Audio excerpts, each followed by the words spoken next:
Our moderator is Marjorie Buchser, the Executive Director of the Digital Society Initiative at Chatham House.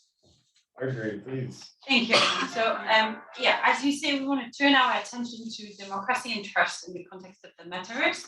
Specifically, we want to look at how extended realities may impact our autonomy, our agency, and decision-making, which are all necessary requirements for democratic processes. We also want to look at how they may affect our shared reality. We also want to investigate the sort of opportunity around virtual realities and how they may help us increase participation and create new connection between citizens and their policymakers. So I want to start this discussion with a question, and this will take us on a brief journey into the political history of Switzerland. And so, as you may know, Switzerland is a direct democracy. And historically, the embodiment of direct democracy is what we call the Landsgemeinde. The Landsgemeinde is essentially an open air citizen assembly where citizens will gather in a village and be asked to vote together on an issue. And if they will be in agreement with the issue, they will raise their sword and say, yes, I voted. And as you can imagine, this has been sort of partly banned because it's not scalable, it's quite dangerous. And it was also a reason for people to say women shouldn't vote because they can't lift a sword.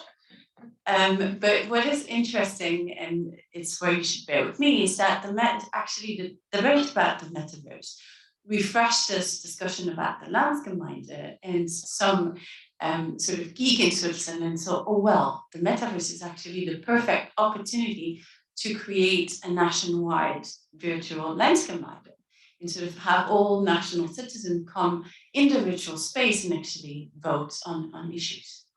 And so my question to you, and as citizens who have democratic rights, and knowing what you know about the technology today, whether you're optimistic about our capacity to use this technology for refreshment and reinvigorating democracy. And we're going to do that as in a Landsgemeinde style. So if you are optimistic, you can lift your hand or the weapon of your choice, and just basically tell us if you're optimistic about this technology and democracy. Okay, so actually, yeah, more than I thought. So that's great, and I think that's I think that there's quite some optimism there. So with me to talk about this discussion, I have a fabulous panel, and I'm looking at my note because I don't want to butcher their names. So starting with Dana Chermesh-Reshef, who is the CEO of InCItu, Daniel Akselrad, from Stanford University, Scharlat, Director of Cyber Bytes Foundation, and Katerina Sedova from the US State Department. So, Dana, I think we will start with you. And sort of, you looked at how the metaverse could potentially be used for greater participation and sort of participatory processes. So can you tell us more about that? Sure. Can you hear me? Okay. So a quick intro. I'm Dana. I'm an architect in my background from Israel and a former F-15 flight simulator trainer. So I come from the background of simulation and how in a previous panel someone discussed how virtual reality or immersive technologies can transform highly complex and risky processes. So I had the chance as a young woman to do that, and then I became an architect and did not live with how non-efficient and non-transparent the act of urban development and urban change was. I moved to New York 5 years ago and I lived there. And I founded InCItu, my company, almost 2 years ago. InCItu uses AR, augmented reality, so talk about virtual reality and the metaverse or the realverse, to enable city planning processes, urban development processes, on top of the existing built environment in 3D in their future location. to engage residents in the process of their changing cities, their changing neighborhoods. You asked before if we're optimistic. I think that conferences like this and even the fact that we all gather here to discuss what could be the implications of the immersive technologies on highly regulated and politics overall, highly regulated processes and politics overall and information, that makes me optimistic because we missed that train back, I guess, 20 years ago. I don't know if at all about the internet, but for sure about the social media technology and kind of wave that everyone said that yes, it will connect people and bring us all together and eventually polarize and ruin democracies and still puts us all in danger. And I think now knowing that a new type of technology and a new type of opportunity is here, it's really important to have these discussions now and not later when this will all be already in the hands of specific players. And we will not have the ability to really make sure that it's being used to connect people, to democratize, to enable complex information in a more transparent and accessible way. To your question about how to increase participation of citizens in city government or government processes overall, I think, and I'll take the city planning or urban development lenses here. The act or the process of changing cities is something that is happening, whether people know about it or they understand it or not, whether they raise their voice in the open to the public process or if they're not. Eventually, the process today is, I think, the tragedy or the failure is that it is publicly available, the information about planning proposals and approved proposals. The process is open to the public to weigh in their opinion, to participate, to come to planning hearings, town hall meetings, and such, but it is so inaccessible. The information is so nested within different departments in the city, in the best case, in the worst case, just paper on someone's desk. People do not know where to find information about actual proposals, what is approved, what's not approved, how to participate, when is even the next public hearing. And I come from New York, which is data rich and resources rich, and it's still like this, so let alone cities that are less affluent and rich in resources and data. I think that the immersive technologies, visualization overall is very powerful to educate people, to engage people, to kind of make people understand complex processes. I think immersive technologies and immersive visualization compared to 2D is even more because it uses our complete set of senses. We as human beings, we interact with the world and perceive the world with our senses. And being able to understand and kind of perceive the process of anticipated urban change and the future of the built environment with all of our senses in a seamless way as we walk down the street because we raised our phone and see upcoming developments or in the future through our AR glasses, will enable people to very easily understand what's on the table. It's much more understandable than reading through 400 pages of some document or sitting 4 hours in a community board meeting. And also just make it very easy to raise your voice. And today, of course, like put away the visualization, AI and data, we can analyze a great amount of citizens' feedback and draw insights about community needs, community concerns, and be able to inform the planning teams, their planning process overall, and create a better product, which is better cities. But I think, yeah, I'll stop here for a minute too. Thank you. to have the discussion. And I suppose what you highlight is that it allows for greater and I suppose more meaningful engagement of local citizen. And I suppose what you say also is a good reminder that if you look 10 years ago, social media was defined as liberation technology and the Arab Spring, etc. And then I think there's now a tech clash, but nonetheless, there were great promises there. But I suppose we shouldn't be naive, and the technology has also some sort of distortion in terms of our identity and how we engage with reality. And that's my segue to Daniel research and what you found on that front. Yeah, sure. So my name is Daniel. So I'm a fourth-year PhD candidate at Stanford University in the Department of Communication, where I work at the Virtual Human Interaction Lab. And we ran last year during COVID when it was, locked down. We needed to find a way to still teach, so we used, a metaverse, right? So we created the first ever large-scale virtual classroom. We ran 240 students over 20 weeks. That's 2 quarters. And each student spent about 4 to 5 hours a week in virtual reality together for a total of 20,000 hours inside the medium. And we recorded, I know a lot of people today have spoken about the richness of the data and where that goes. We recorded a lot of it because we got it from everybody's perspective, and we're still going through that.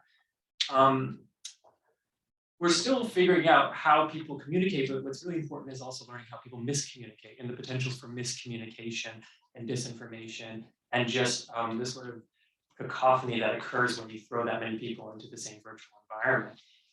So, there's a media theorist, Paul Virilio, and he does a really elegant sort of summation of one of Aristotle's arguments from physics. And he says, the accident reveals the substance. There's a sort of a media theory behind looking at where things go wrong if you want to understand what their true character is. So I wanted to take you through a few examples of some of the miscommunication that we saw over our 20,000 hours. And so Adam, if you could please roll our first clip, and I'll do my best to explain a little bit about what we're seeing.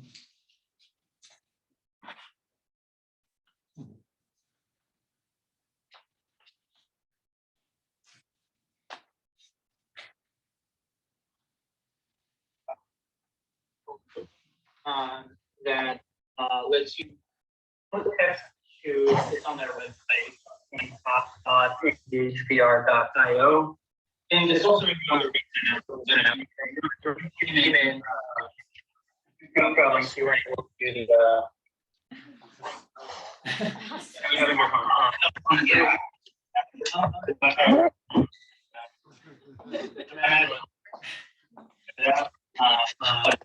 you'll have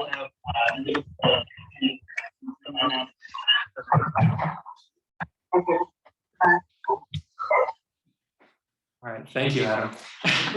So I'm sure you realize this is not every class. We're going through and finding examples of miscommunication like this. But what's going on in that clip, what you've just seen, is that Zola has spawned into the exact same position as another avatar.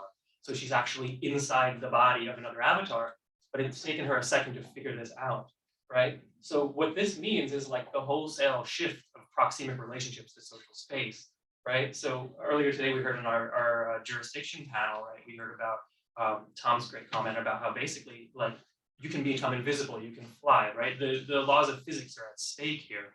And we haven't really charted what that means for our ability to communicate with one another. Could you roll a second clip, please?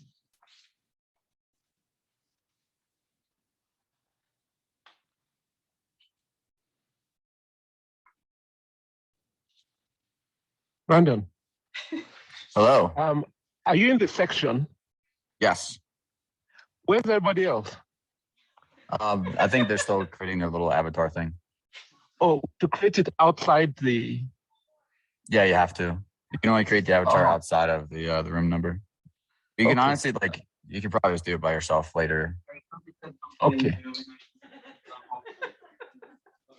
So Brandon has just learned what we might call an inverse kinematics fail, which is that the headset is trying to infer the body position based on a bit of information that it has from your headset and your controllers. And he has no idea that his body is pivoting wildly through physical space, or at least in metaverse space, right? Now, these are obviously really funny to watch in retrospect, but I just want to sort of recall like a prevalent industry mythology, which is that the avatar is like the apotheosis of personal representation, that you can choose blue skin, you can change your race, you can change your gender, you can play with your identity, right? You can have green hair, you can be an alien. But if you can't control your own body, which is something that we witness time and time again, I think we need to call into question some of what the claims are by the marketing and the industry. I just rolled the last one.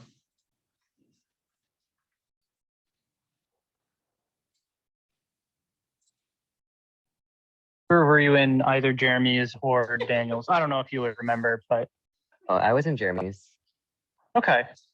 Gotcha. I didn't realize you did 3D sound, but yeah, that's we aren't using it in conversation going on the whole time. But if we were to say break out in breakout groups or kind of do a smaller group activity, the 3D sound is really important. And that's not something you get over Zoom. Definitely true. Yeah, any other thoughts on activities that heighten your sense of presence in virtual reality? So poor Mark, our instructor, who is just trying to make his way through a class when this very distracting sort of, I don't know if you've seen the choreography of the modern dance of Pina Bausch, but there's something pretty creative going on there that is totally by accident. So yeah, it's entertaining. Certainly, I'm the one going through thousands of hours of this, and it's exhausting. But what I wanted to raise was, with the prospect of like a virtual embassy for Barbados in the metaverse, right? So all of a sudden, your inability to control your proxemics in your relationship to social space becomes a big deal. So if your body is doing that in virtual space, and you're trying to, let's say, make a plea for asylum, or you're trying to access some sort of important resources for your family who's in need, all of a sudden this becomes a much bigger deal. And I don't think that any of the big players have sort of figured this out yet. Yeah, that's really. Yeah, thank you, Dane. And it reminds me of one of the study we did and sort of what's the impact of technology on democracy and political discourse. And the conclusion was like an increase in chaos of political discourse, but that's even more visual. I have a quick question about that. Did you have any avatar, like, I don't know, one of the chat or sort of there I did was to say if I ever had a political avatar, I'd be Plankton. Because it's sort of, a funny image, but I don't know if you had anybody that had a completely out there avatar. No, in the context of the class, I think actually people defaulted toward wanting to be recognizable. In that last bit though, that's a control group where everyone had to take on the exact same avatar. All right. Yeah, so that's why everyone, I don't know if you noticed, everyone kind of looked the same. Yeah, I guess one more piece that I can add about this is just, how this, in terms of your point about trust and democracy, it's like, this really changes our barometer of truth. So human beings have certain go-to cues for how we interpret whether or not we can trust a person and to know whether or not we're being deceived, right? So Timothy Levine is like the primary researcher who's done the meta-analysis on this. And incorrectly, human beings tend to use demeanor as an indicator of whether or not they can trust a person, right?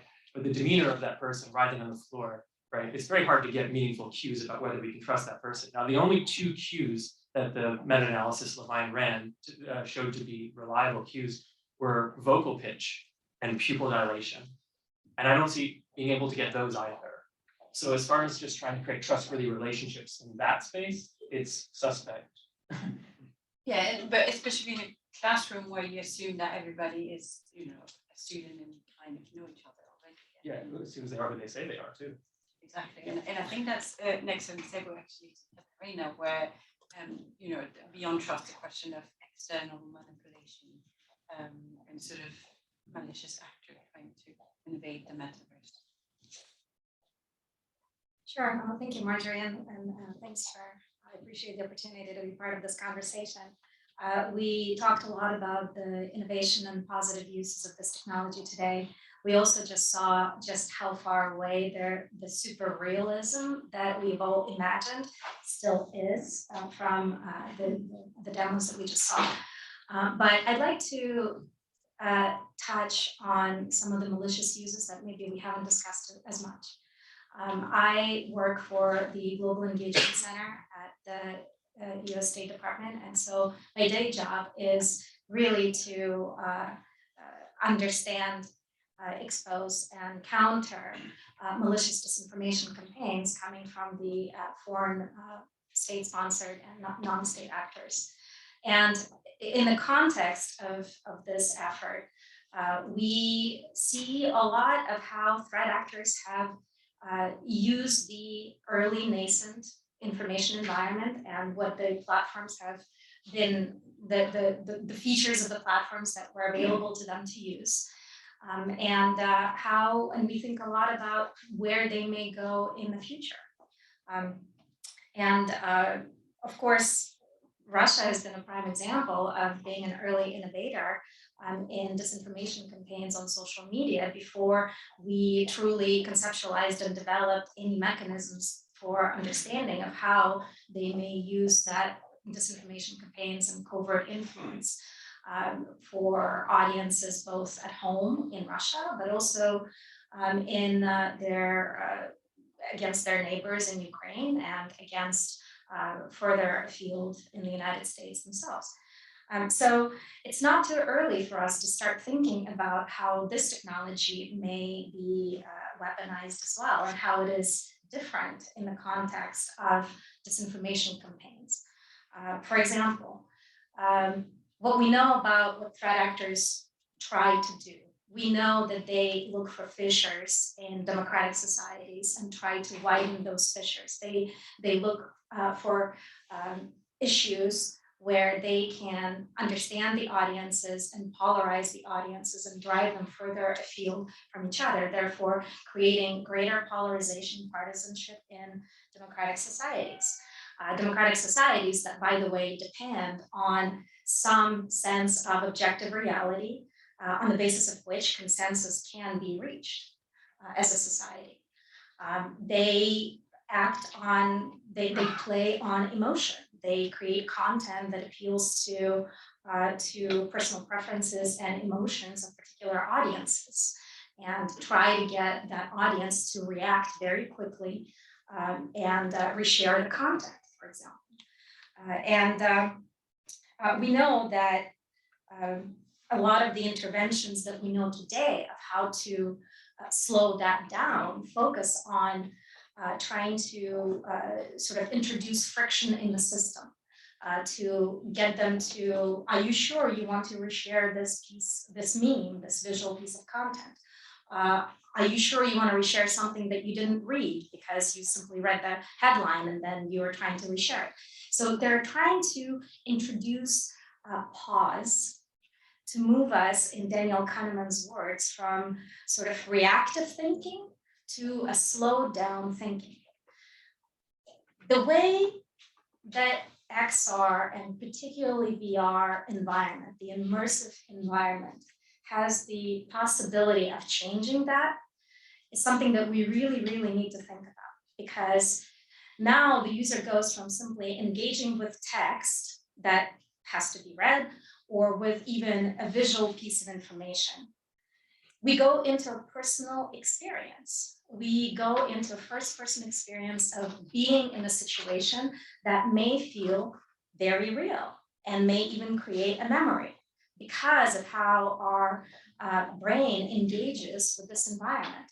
Now, what you saw just now is very rudimentary. I'm like, there's no way I'm going to believe anything that's happening on the screen in that. But we're in the beginning. And we have an opportunity now to think about and build in on all the lessons we've learned from how threat actors may exploit our information environment on social media over the last 10 years. We have an opportunity to learn from that and help move that into a different, in the future, to try and counter that threat. And so this is where a lot more thinking, a lot more questions have to be raised. How do you counter a piece of disinformation when a user walks into, say, Sputnik newsroom and is experiencing an alleged atrocity allegedly perpetrated by Ukrainians against Russian speakers in Donbass? This is a very real example that, you know, not even from the current reinvasion of Ukraine, but from 2014, when one Russian disinformation outlet, for example, was spreading the piece of disinformation, alleged news story that Ukrainian soldiers crucified a boy in Donbass.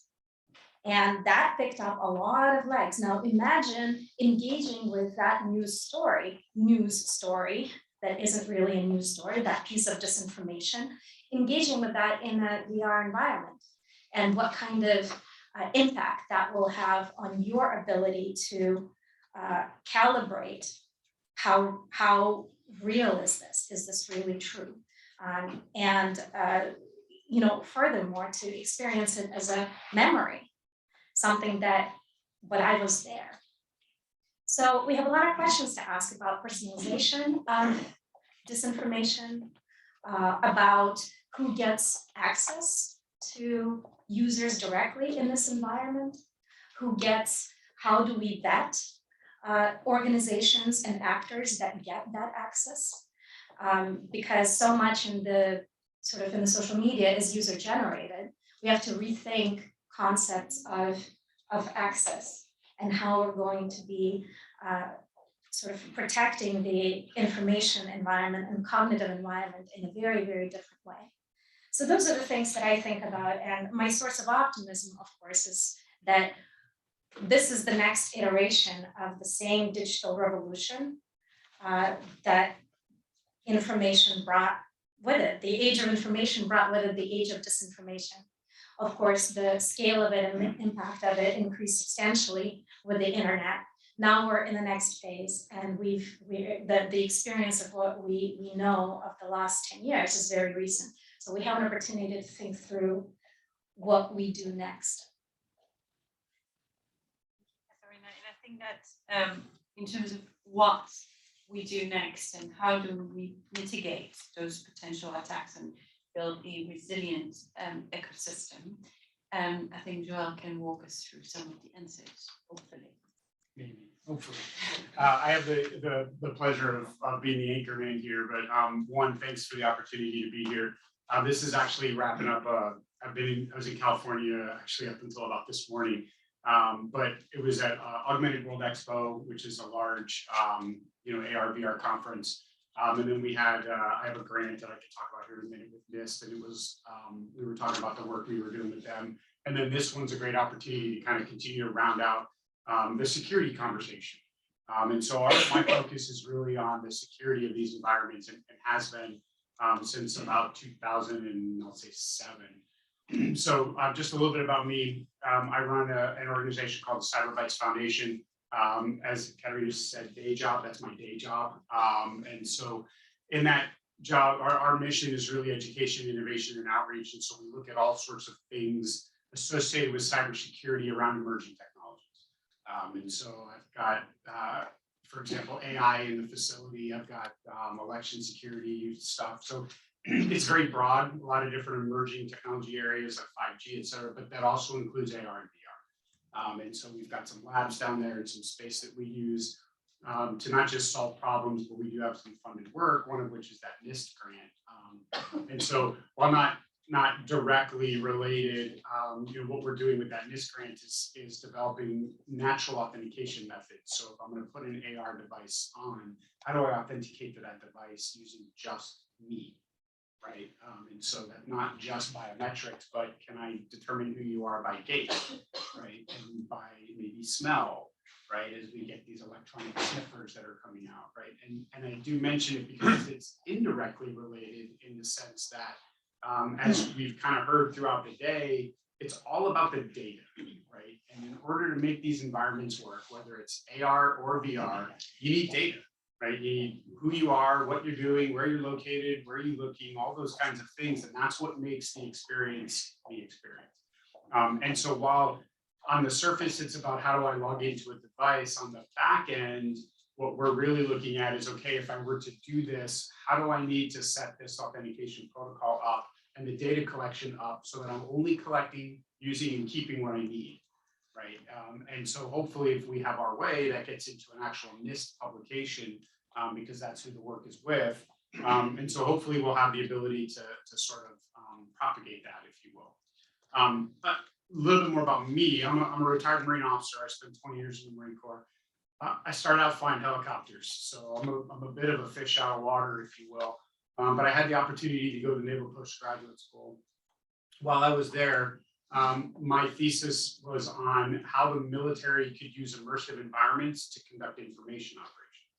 And so for those that are familiar with IO, that includes psychological operations, information gathering, all those sort of very military specific things.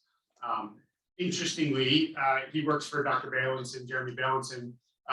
That's where I used a lot of Jeremy's initial research on social interaction within immersive environments. And there was another PhD at Stanford as well, PJ Fogg, and I used a lot of his research as well. And really, at the end of the day, what the thesis really kind of talked about and showed was the fact that because these are still highly social environments, right? I mean, it's all about social interaction.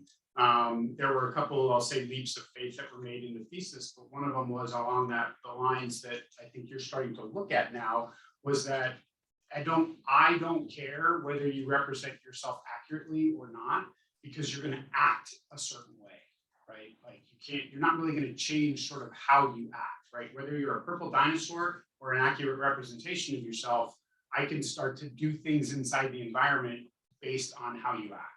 So I did a lot of research on trust, on social networking theory, and just really sociology, psychology, and then paired it up with these immersive environments, which, as we've heard all day, is really about, again, it's the data, right?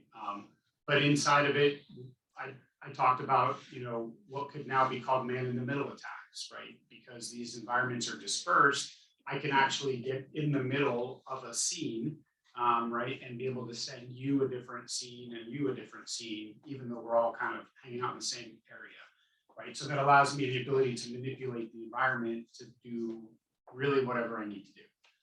So that's just a little bit about me and kind of why I'm here. And I'll say, because I come at it from that perspective, it's primarily an offensive thing, which everybody prior to now has sort of been saying, hey, that's a really bad thing.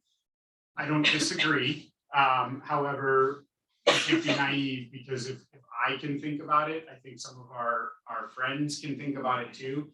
And so for every offense, there has to be a defense. And that's really where I focus now is, okay, knowing that this stuff is possible, how do we protect users in these environments? So that's been my focus.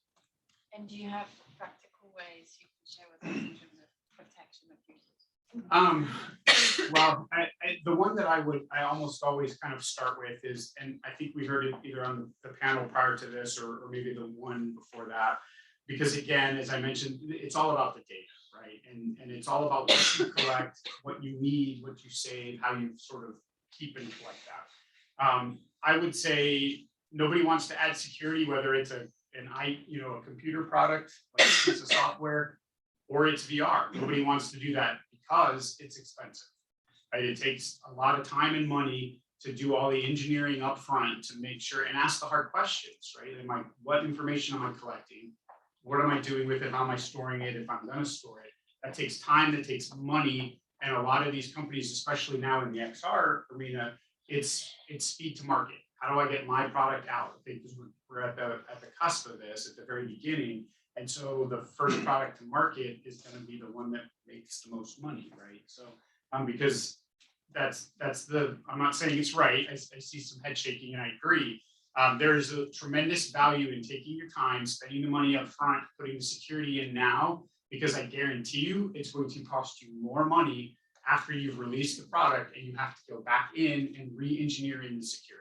So my first piece of practical advice would be take the time up front, invite the cybersecurity folks in and have them help you. And there are organizations, there are companies out there that do that. Maybe not in XR yet, I know maybe one, right? But that is doing that. But you want to have that conversation now, right? You want to get ahead of that before you actually put a product out that may have an issue. And as I've been saying, I mean, what the industry really needs, unfortunately, is that first breach and that first incident, and then people will start to care about cybersecurity. Hopefully, we have some forward-thinking, organizations out there that are building these environments and these experiences that'll just do it on their own. Yeah, I suppose that the first breach is always, as you say, a good incentive for people to have, in the context of know, artificial intelligence, etc., it's always a worry as well, in the sense that, you know, how far do you need the reach to go? On that note, I want to open the floor and get a question in. I think that we have quite a few already, starting with the lady. And do we have, I'm trying to get you on. I wanted to talk about the first presentations that we heard about democracy. Hold on a second. Oh, thank you. Is it working? Yes. Okay.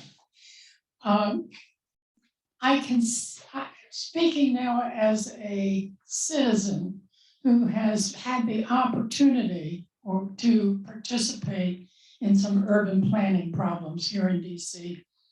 And I think that my experience may have carried over to the political issue as well.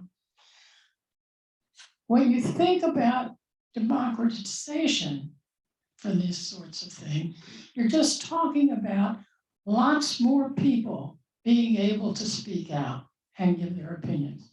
What you're not talking about is lots more people listening to them and synthesizing all this new information that you now get. Now, my experience as someone, I don't feel listened to myself. So I've stopped participating in these things, whether it's over the phone or in person or by mail. But my experience is that the person who you're talking to, even if it's one-on-one in person, has their own perspective, and here's what they want to hear. Okay, but what happens if there's 1,000 people that are writing in? Well, you've got to synthesize the information, so you make a metric. You either say, okay, you have a count. People have 5 different options and they can check off their option, and then you have a count and a distribution. You're not really very well informed by that, but at least you have something that you say you're using data. But these options that I'm given rarely speak to the issue that I want to raise. So there's a room for comments, but you have the feeling if you make a comment, suppose 150 people make a comment, and they're all about different things, and who's reading them and who's thinking about them. So I think that if you're talking about improvements in access and democracy, you have to pay a lot of attention to the listeners and how they process the data. So the question is? Well, it's a question whether that's being done, right? Are you only thinking in terms of greater access for people to vent, or are you thinking of how these additional information can be used in order to actually increase democracy? So I think first, all of these are the questions that keep me also up at night to think of how to really make sure that I'm not developing here something that would just be used for people to vent, as you said. First, I think there is a former question: who controls the information that is out there being communicated to the public? And I think that the answer here, the responsible answer, must be public and private partnerships and public and private input. So it cannot be just in the hands of real estate developers who have the motivation to promote their projects no matter what, and they can put like disinformation or fake news about the potential impact of their proposals. But so it needs to be also adopted by the city and to have a validation process of what is that what's presented is really what is being proposed and is going to be built.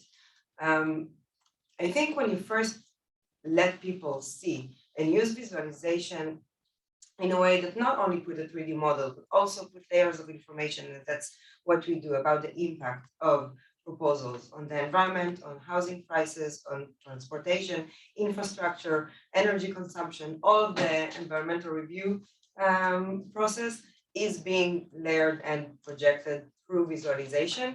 people are more focused and the conversation is more focused rather than when you see a 2D rendering of a bird's eye view of another 2 floors, yes or no. And I was the one who is doing these beautiful Photoshops and going to planning hearings and being yelled at and like not understanding why can people see that this is good for their community.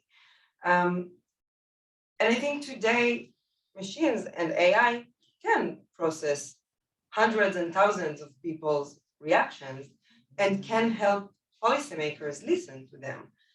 Yes, at the end of the day, you want a conversation, but the first step is just letting people know that something is happening with urban planning, urban change. The problem is that the average person, the minute they know that something is happening, is usually when it's a construction site, and that's too late to raise their voice. So at least we give them the opportunity to be part, to know, and to decide whether they act about it or not. And we have the ability to analyze, to clean it. Our tool requires registration, so that cannot be talkback. You have to be a registered user, and we know where you're from and what are your areas of interest. You have your name and your face, so it's not just like open venting to the air. And yes, we are still learning. It's an early stage, and we learn from every project how to make sure that the information is being used to improve the process and not to polarize communities more against each other. On that, I also want to turn your attention to a project that Taiwan did, where it was also a participatory process about local action or local decision, but they actually turned off the comments function because they realized it was too much of venting and abuse. But maybe actually the question could be also interesting for Dana, because I can imagine that in a classroom where half of the students are avatar doing sort of weird body movement, the notion that you have listeners or active listener maybe somehow tempered. It's not all weird body movements, I promise. There's a lot of learning that goes on. So okay, we built the class on this, the chassis of this amazing paper by McCransky and Peterson in 2021, and it's called the cognitive effective model for immersive learning. The idea simply is that by doing something, you actually learn more than by watching like an hour-long lecture on it, right? So the lab has actually had a lot of success bringing in senators from here in DC to do all kinds of things, like let's say see a coral reef before and after devastation because of pollution, right? So when you talk about the listeners, I think that's what you're talking about, right, is representation. One of the best things we can do is not sort of, throw all of our venting into a message board, but actually bring them in and show them something that they, because you can't bring a senator, 200 feet below sea level, right? But you can show them what it's like to swim down there if somebody goes down there and does it once for VR. So there's been a lot of success in that, and we prioritize that a lot. I want to take other questions. So the lady at the back and then the gentleman next to her. So I think what Daniel's video showed is that when we're still in the infancy of this technology, and the motion models, and physics models will get better eventually. And physics is unbounded, but at the same time, metaverse creators set the rules for how they're creating their metaverses. And I think that that the sort of what's happening now is a desire to completely replicate the real world environments. And so my question is that the right approach, or is this an opportunity to think about different communication models and frameworks that don't necessarily replicate the real world, but could actually address some of these issues? Even data collection, I could see with a different kind of communication framework, actually using new frameworks to address some of the problems you've been talking about. So any thoughts on, is there a different communication model that doesn't look like the real world that we should be exploring in metaverses as creators of building them? And I would add to that, I think it's an excellent question, but where I see the best application of deepfake is actually trying to picture a world that will be sort of positively normative, as in they use fake Dutch Prime Minister speech to announce action that would actually make a big impact on climate change, sort of to try to help people think of alternative positive reality. But so yeah, so the question is, can it be different? Not exactly mirroring the reality, but potentially more positive in terms of impact. I mean, initially and I'm certainly not the expert on this one, but I mean, initially, I think if you look back, because I always kind of chuckle when people say, hey, we're building the metaverse, but if you kind of go back, there's this thing called Second Life. It's been around since 2005, and China actually had a version of Second Life, right? So this isn't new. And it's funny, just a side note, Philip Rosedale's back at Second Life now, right? It's that important that he came back. So, excuse me, but the idea there, and where I'm going with that comment is that, I mean, avatars can fly. You can really take any form that you want. I mean, I think somebody had mentioned, I think in the previous panel, that it's going to eventually come down to sort of the enterprise rules, if you will, right? Physics has long been gone. I mean, people can fly in a virtual world, right? Like, I mean, I think we've tried to somewhat replicate physics in there. But at the end of the day, if my avatar's floating or I'm flying or I'm transporting, those all already break the laws of physics, right? As we know it.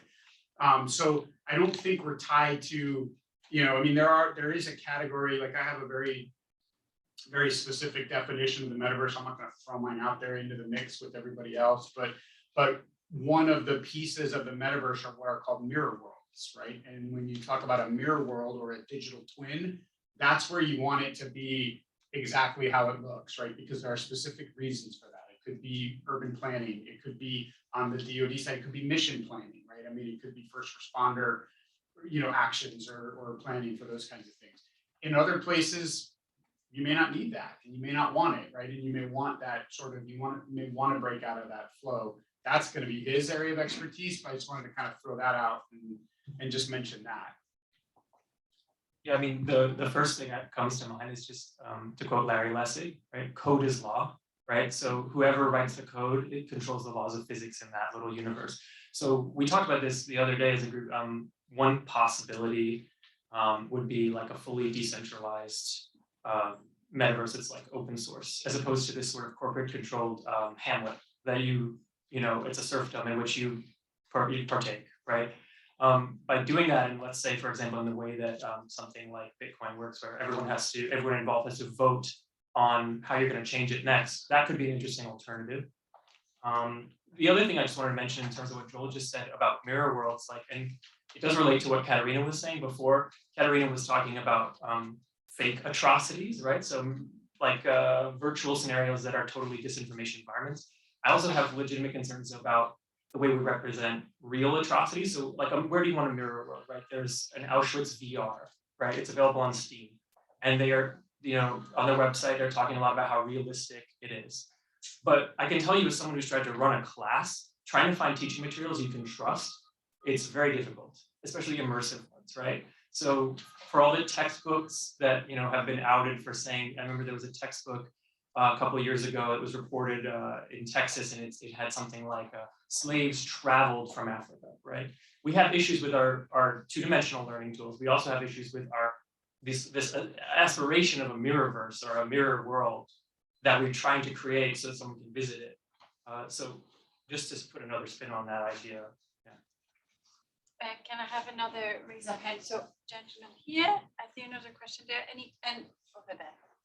So gentlemen right there and the lady at the back. Thank you. I'll quiz Daniel later on whether the learning goals of this class were met with all the avatar misbehavior.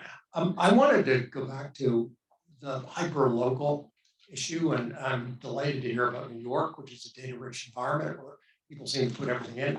I live here in the District of Columbia, which doesn't even count traffic. And so I think one of the assumptions that the public has access to carefully collected data that's been, I hesitate to use the word curated, but nonetheless has been assembled in a way that can be analyzed with machine learning or AI techniques and then presented to the public in on a platform that the public is happy with or comfortable with using. I think we need to think more about it. For my sins and my interest in hyperlocal thing, I'm just on the redistricting committee for Ward 2. And I would have to say that even those of us who took the trouble to learn how to use a mapping tool, which is horrible, were at a distinct advantage to the people who hadn't. And so I'm wondering whether as we transition into a democracy where there's participation based on data, whether we're going to have the same problems with transition, because people aren't going to trust the data because somebody's not collected it properly. They're not going to trust how it's been analyzed and presented to them. And they're not going to be comfortable being an avatar, even if they're not sort of blue and reclining while they're in a meeting. And that transition may in fact discredit efforts to encourage participation in important decisions based on better collected and presented data. I'd be interested in the panel's reaction to that. I think it's an excellent question of transition, and one that we discussed briefly before this panel, and essentially also a question between augmented and virtual reality and the step that may take with the public. So I don't know, Dana, do you want to start? And then Yeah. I think I'll start with my experience of what brought me to think about the idea of InCItu. And I think that goes back to my days as an architect in Tel Aviv. The more I became an expert in how the city around me is changing, and Tel Aviv, I don't know how much you know it, it's small but pretty aggressive urban development realm. And I have a pretty phenomenal memory, so I used to walk down the streets and kind of just see the future. I knew what will be built where and what could be built where, and I had this moment of clarity of this information is somewhere publicly available. Why am I the only one who can see it? And you're right, people who taught themselves how to interact with maps has much more power today compared to people who do not know, and people who can read 2D drawings and understand 3D future have much more power than the ones who don't. When I know we are all discussing here on very advanced technologies, I kind of do the opposite. I look at when I develop this business and tool, I'm thinking of the most commonly adopted and known features of our lives. And to me, walking down the street and interacting with the built environment is one of the most natural things that we are doing as human beings. And yes, we're talking about here like public participation and the act of urban change, but the big vision, if you ask me, of InCItu is not becoming a very, very cool visualization tool of urban planning, although it is cool visualization and it's beautiful and it is magic, the augmented reality. But to me, it will be a success if that's the standard. Like you can see whatever is going on around you, whether it's a demolition permit or a conversion of office space to residential. Like it doesn't have to be, oh, this new big building or a bike lane instead of a car lane or I don't know, whatever, or something that someone from your block just proposed.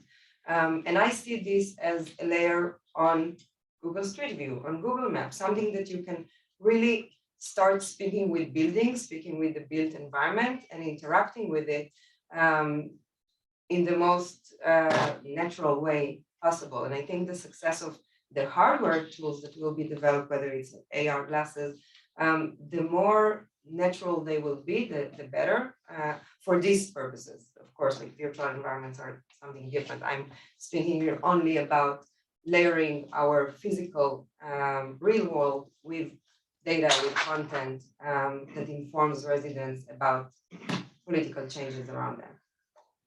And I don't know if any other panelists wants to talk a little bit about the hardware and how people may interact with pieces of, tech, the hardware and tech. Hardware, I was going to talk about sort of the trust, right? Sure. If that's okay, right? Because I think that's a hugely important concept and idea. And I appreciate the fact too that you mentioned DC's got no data. I was working on some stuff in Philadelphia is kind of the same way. Except their traffic signals are actually analog, so there's no way for them to actually get data. There's no data there, right? So there's this huge gap, right? So assuming we even catch up on that gap, then as we start talking about once you've got the data and you're using it, and I love the, you know, the planning, right? Like that's great. I love that visualization. I think that's an awesome tool to be able to show the art of the possible. I get into the more what I'll call operational, right? So let's assume I've got the data and I'm a firefighter going into a building. Well, how do I trust that that data is accurate, right? Or the other example I typically use is, okay, if I'm building an app for, let's say, blind and low vision people to help them cross the street using an augmented reality device, how do I trust that the data that they're getting is accurate? And I'm not going to walk them into traffic or walk them down a manhole or do something like that, right? So these are things that I don't think anybody is really like, where the industry as a whole is on the cool factor, right? And that's great. And they're all on about games, which is also great because that's how massive action happens, right? It's usually the gaming industry that sort of picks up the technology and will move it along. But to get to the urban planning pieces, right, we've got to get beyond the gaming. And then once we even get past the planning and now we get into the sort of day-to-day use, we got to be thinking about it from that perspective. So I appreciate the comment about trust, and I think it's hugely important. It's another one we need to be thinking about how we maintain the trust in that data. Katerina, did you want to add anything about trust or sort of attempt to create doubt or uncertainty by external actors? You don't have to, I'm opening up. Sure, yeah, of course. Yeah, I really would love to double down on the comment that the sort of thinking through the trust models is never too early. And we've seen time and again, and I'm a recovering engineer who's been through this, you know, on the engineering side, where you make architectural decisions that are incredibly difficult to fix later. And it takes years to fix a mistake, an architectural decision that you made because you were trying to get fast to market, because you were trying to sort of innovate. And so that the industry already has the tools and the know-how, at least how to begin approaching this question of trust. We in cybersecurity, we have a very well familiar model of secure development lifecycle.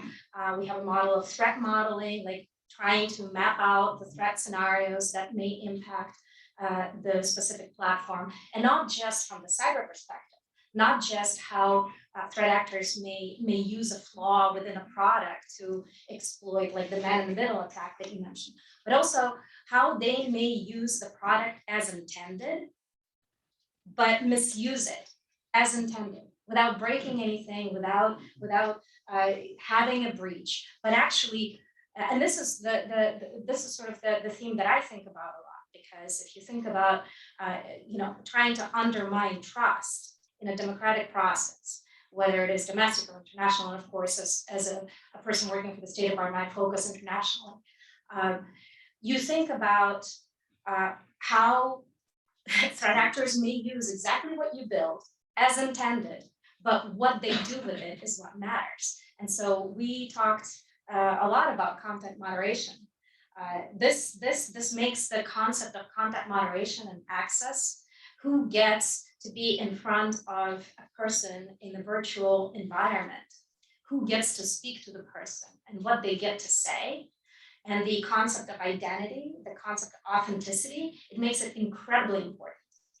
And I think we probably agree on a lot of these things. Before we get to the trust at the local environment, in a participatory democracy, we have to trust the process that the industry got together. And I know that larger players have been through this in other aspects. And so the question is whether they can play it forward and help the smaller actors in the space to innovate, but also think through the standards of what trust looks like in this environment. We have 10 minutes to go, so I want to take a few questions together and then I'll return to. May I just interrupt for a second? Dana, do you have the line still? 5 minutes. Okay. Hello, thank you so much for the excellent discussion. I have one question. I'm wondering, do you think about how AI can help to build the trust for metaverse? And yeah, it's a little bit out of the topic, but I'm just super curious about it. And because AI in in AI field, you have responsible AI to let the AI algorithms works and explain how it works. How about the metaverse? And can there be any a responsible metaverse to explain and keep tracking of the trust system? Yeah, thank you. Thank you, and I'll take the other questions back over there. Any other questions from the audience?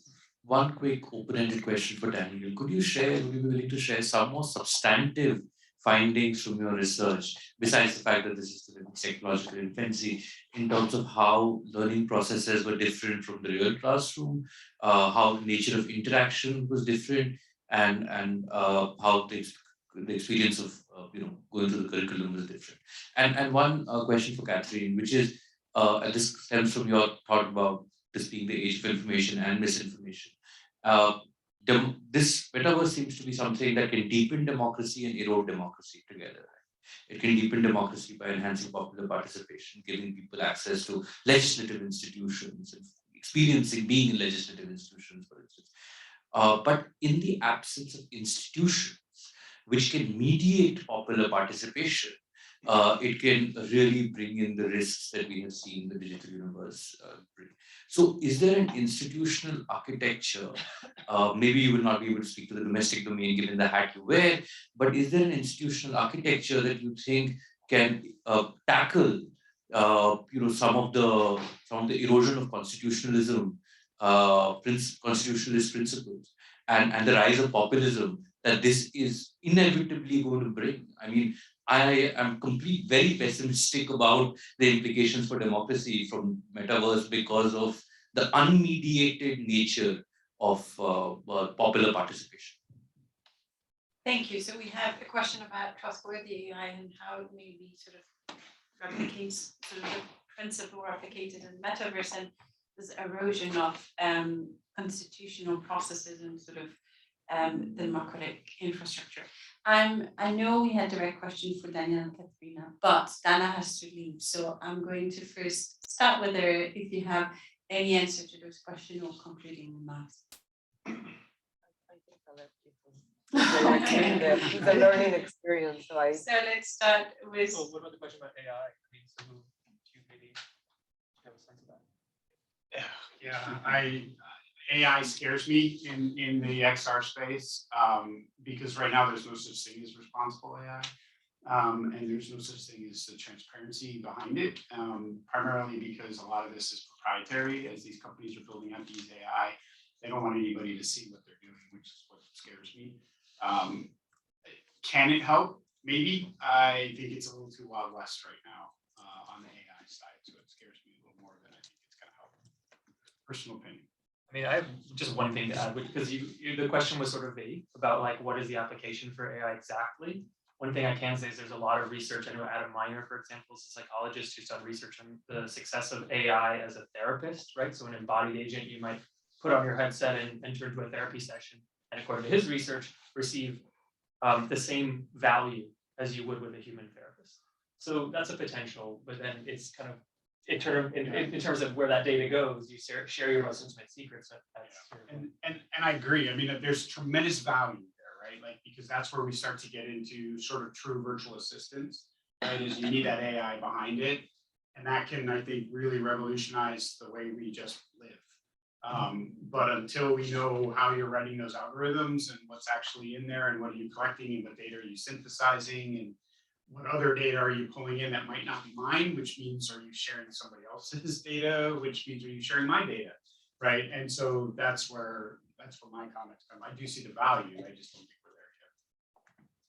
Just to add on the AI. Oh, sorry. Just on the AI, I think in terms of two things. If we're talking about participatory processes, we do have data about communities and demographics, and we can verify a representation of participants. And I think specifically in urban planning, it is known that not a representative group of people are participating today. And it's very easy to think of how bots will start and put tons of angry comments in these tools. So I think just being able to verify identity, and we talked about that, and the representation of your audience is important for policymakers. The second thing is just simple or not simple, but implications or predictions of the impact of different scenarios of the future, which AI can be very useful to understand environmental impact, social impact, economic impact, impact on infrastructure, transportation, etc. And that's, I think, very important to incorporate into these tools if we try to get to a point when we use these tools to create better understanding of the future. Just very briefly on responsible AI. It's a big question and it's a big concept that encompasses a lot of different things, from technology solutions to regulatory solutions to legal solutions. And so I think just from technology perspective itself, responsible AI starts with us understanding what we're talking about within AI. If it is machine learning, then how do we make sure that we understand how machine learned what it did? Or we understand if it is ever put in a decision-making position, how that we have a documentation of specific steps of decision-making, and that helps with at least predictability, and at least understanding where we go next. And so I think this is probably out of scope of this discussion about going further. We could have a whole panel on responsible AI and where the explainable AI research is going. But maybe it's a good segue into the next set of questions. Yeah, do you want to answer the question about the institutional architecture? Yeah, I'll be honest with you, it's early, but we do have some mechanisms that we're working through today before XR is sort of like ubiquitous, if it becomes ubiquitous, and that is still an if. I think you start there, but you do have to have some kind of process to understand what is harming the users, what is harming a society, what is serving towards a sort of enclosed information environment where you process your own set of news entirely and never engage with anyone else that disagrees with you. And I think more and more so, especially as I look internationally in societies that are maybe nascent democracies, that is a point, a fissure that threat actors will always exploit. And so I think we need to think about how we use existing mechanisms that we are still innovating with, we're still exploring, and what does that mean in an environment where you're essentially have a filter bubble on steroids, if you really want to take that concept that far, that you choose what you consume and you don't get exposed to anything else, and you are interacting with the environment in an extreme case completely virtually. So there's a lot there to think about. I will say that we do need a mechanism in place. So I think someone brought up an idea of having this sort of open source approach to this. I don't think this can work, honestly, precisely because open source approach is also vulnerable to threat actors exploiting it and skewing it, much like they can poison the code that a lot of AI libraries, for example, rely on, because they're open. You're sort of opening up into the same scale of issues again, just in a different platform that has potential to really sort of create even a more insular environments. So we have only a few minutes to go. So Daniel, I will just thank you. Thank you, Dan. Sorry, I have to catch my train back home. Thank you to my peers here and moderator, and thank you, Susan, and thanks. Thank you, Daniel. I'm sorry. And maybe to finish, Susan, I wanted to let Daniel answer his question. I want to. Thank you, Dana. Have a safe travel. Yes, I think Daniel is a good nice platform. You should obviously pique curiosity. If you have some more of those funny clips, I think everybody will love it. I only brought the 3. But you know, so it's my belief that like every research question you want to face with, you know, find the wonder, the sympathy, and the critique. And I think I gave you the critique.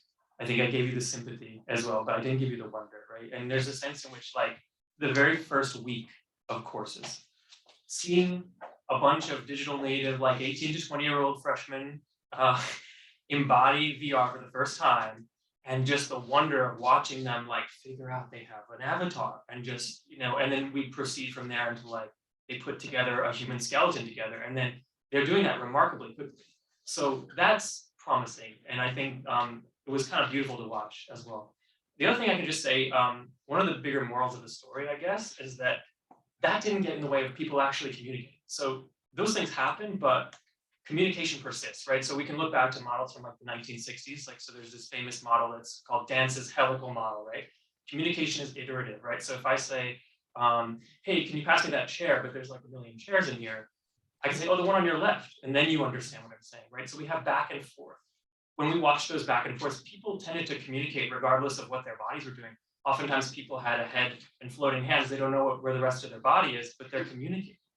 So I think one of the morals of the story is, despite these sorts of crazy things happening, communication persists. We persevere. Yeah, it's a great icebreaker. Hey, your avatar is just like, I've seen that a lot. All right. Well, on that note, thank you for the wonder. Thank you for the great conversation, and thank you our panelists.